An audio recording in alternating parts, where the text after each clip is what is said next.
C. Joseph Vijay எனும் நான்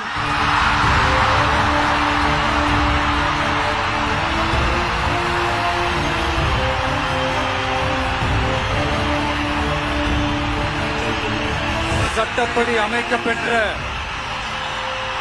இந்திய அரசியல் அமைப்பின்பால் உண்மையான நம்பிக்கையும் மாறா பற்றும் கொண்டிருப்பேன் என்றும்